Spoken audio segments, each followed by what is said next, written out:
Hi, I'm Doug Taylor, the CEO of the Smith Family, and this is our next instalment of our conversations at the Smith Family. And today I'm joined by Anne Hampshire, our Head of Research and Advocacy, and we're going to talk about the National School Reform Agreements. Welcome, Anne. Thanks so much, Doug. Thanks for joining me today to talk about this really important topic and to talk about its importance.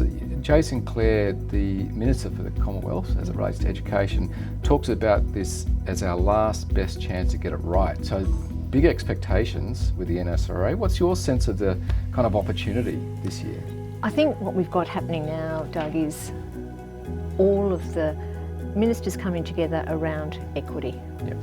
And it's the first time in a very long time that we've got that happening. It's on the agenda, it's at the forefront of this agreement. And what's important about this agreement is that it's a 5-year agreement.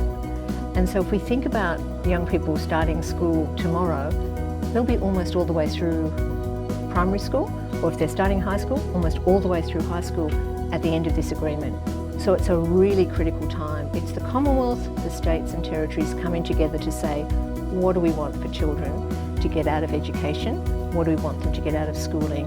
And this is an opportunity for us as a nation to rally around, in particular, children who might be struggling and putting the right resources in the right places so that we can get better educational outcomes for all children, but particularly children from disadvantaged backgrounds. Yeah, no, you're so right. And getting great education outcomes for all children really matters to us at the Smith Family, with our focus on addressing educational inequality.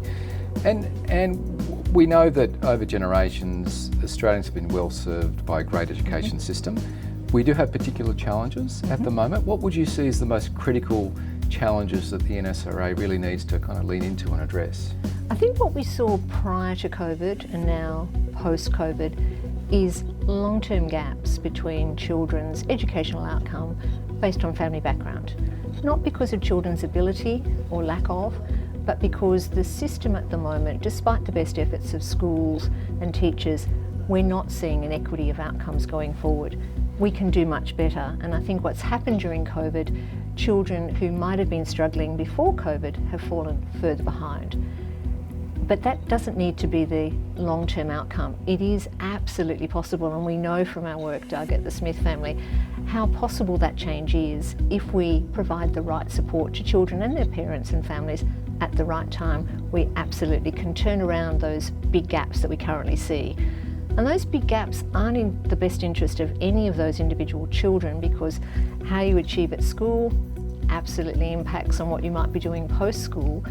But it's also not in the best interest of us as a community.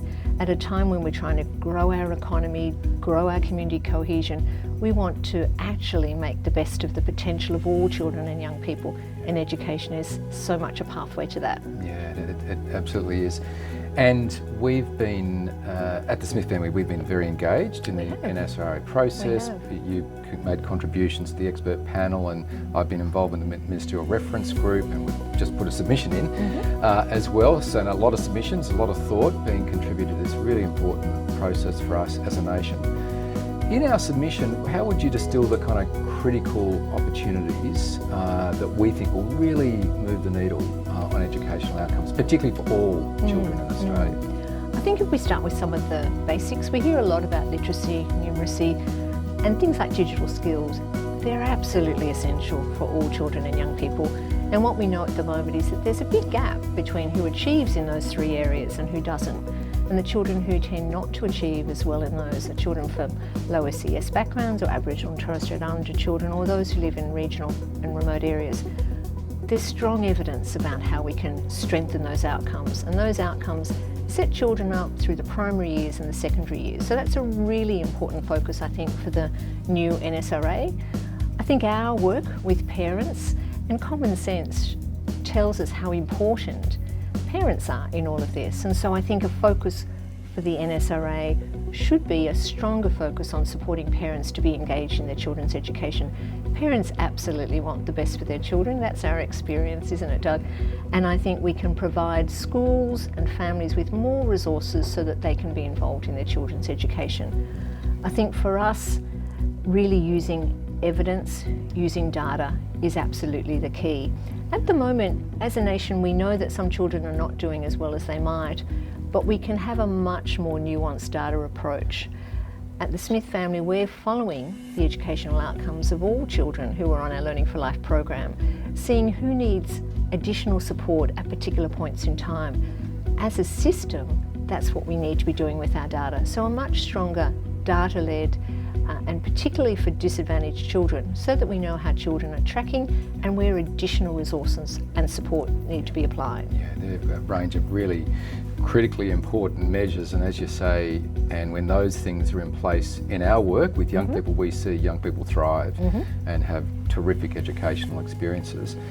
The other thing that we put our mind to is the NSRA itself, so that the kind of architecture of the agreement, and we've had some thoughts on how we think that could be enhanced to support better outcomes as well. What's top of mind So today? this is this agreement, isn't it, between the Commonwealth and each of the states and territories together, and then between the Commonwealth and each of the states individually.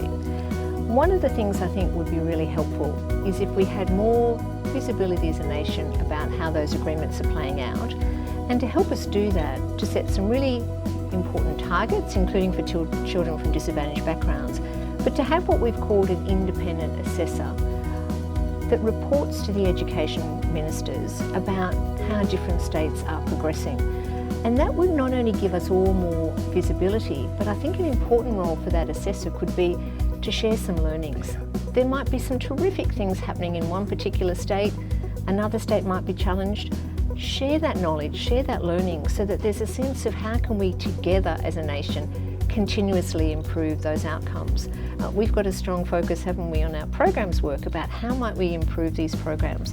Hopefully in the new NSRA, an independent assessor, not with a big stick, but really helping us to think together about continuous improvement would be a really important component, I think, for moving the dial forward in a way that all the education ministers want to, particularly around equity. Yeah, I think it's a really important recommendation.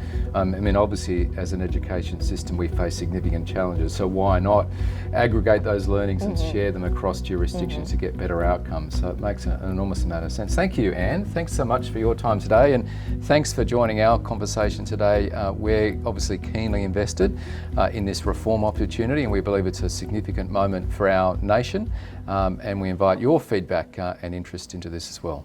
Thank you.